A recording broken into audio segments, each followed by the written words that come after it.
Okay, Grandpa. So tell me about your experience in the Navy with your commanding officer and how he thought you were Protestant. Okay, what happened is, the first Sunday that I was in boot camp, I went to church. Um, Most everyone went to church, but I was the only one in my company that went to LDS services. And we had an LDS chaplain. And the LDS chaplain told all of us that you can put LDS on your dog tags. There's not a spot on the paper, the form that you receive to put LDS, but just put it out to the side and it will be acceptable. That's been agreed to by the Navy general over the base, or admiral over the base. He had agreed to that. So, about a week later, our Navy chief gave us the forms to fill out. And so I filled it out and I put LDS on it.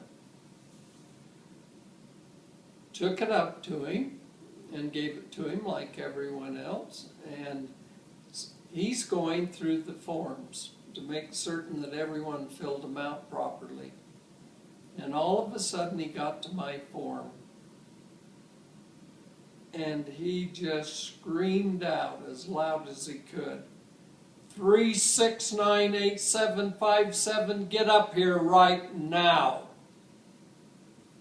And I was hurting pretty badly at that point in terms of my personal identity and my comfort and everything, because Mother had just died the day after I graduated from high school. I was only 17 years old when I went into the Navy. The Korean War was on, and so I went in as a 17-year-old straight from high school. And with Mom's death, I was just edgy and uncomfortable about the whole business, and for him to call me by a number instead of having enough respect to call me by a name just infuriated me. So I didn't answer. I just stood there. And it made him more furious, and he yelled it again, and I stood there. And then he called me by my first name. Well, I'm not real fond of my first name. I don't use it. I use it as an initial, the first letter as an initial rather than the name.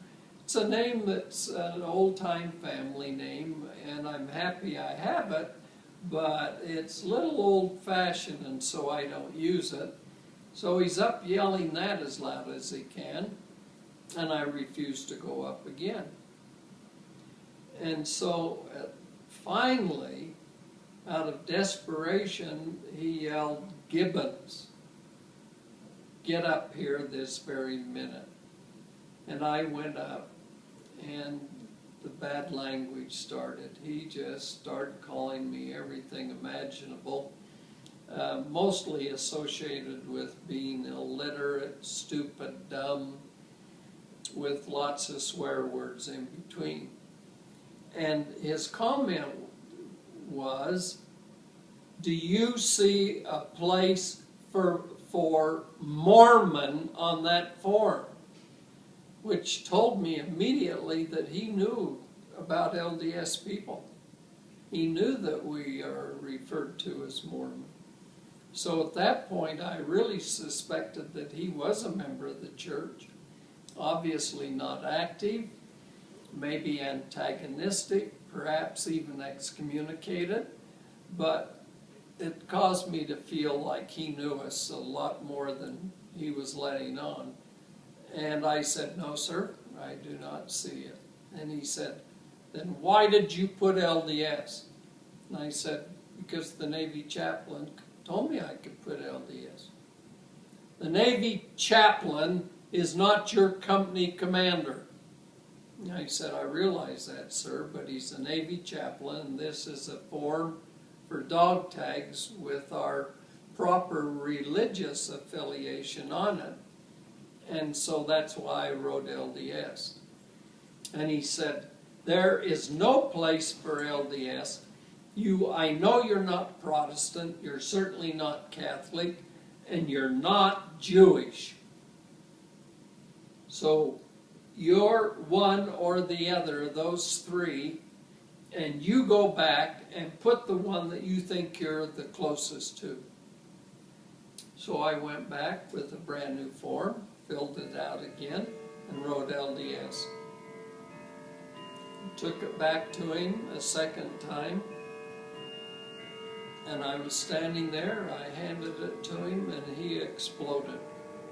Then I really got the Navy language. And he gave me a new form, and he said, you go back and fill this out correctly this time, or you will rue the day. So I went back, filled it out, and put LDS. Took it to him a third time with LDS on it, and at this point in time, he was so angry and upset that he said, I want all of you to hear what I'm telling Gibbons so you understand who the company commander is and who you have to obey while you're in boot camp. Gibbons will not graduate with this class. He will be washed out of the Navy. He will get a Section 8. A Section 8 is for psychiatric reasons. I will force him sufficiently that he will get a Section 8 and have to be pushed out of the Navy. And so he had my form. He was the last one to have it. And so he put Protestant on it. And so my dog tags, which I carry with me all the time, to remind me of the invalidating, humiliating, dehumanizing thing this Navy chief did to me when he wouldn't permit me to be LDS, and took the stand he did. Then what he did to break me is he, every single night, I had a midnight watch or a 4 a.m. watch. They would alternate, but I had them every night out in the patio.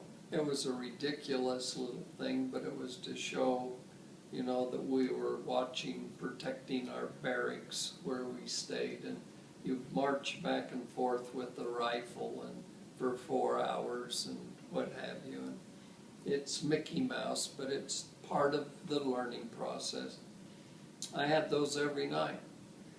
My really close friends wanted to take some of them for me, but I told them I can't let you do it. If he ever catches us, and he comes back drunk to the post a lot of times, he had a home there in San Diego with a wife, and so sometimes he would stay home, other times he would come back to the base. And I saw him lots of times in the middle of the night coming on drunk as a skunk, and he would come past me and I'd challenge him and make him tell me who he was before I'd let him pass, which really made him angry, but that's what I was supposed to do. And so he did that for a while, and pretty soon he decided he wasn't getting any place with it.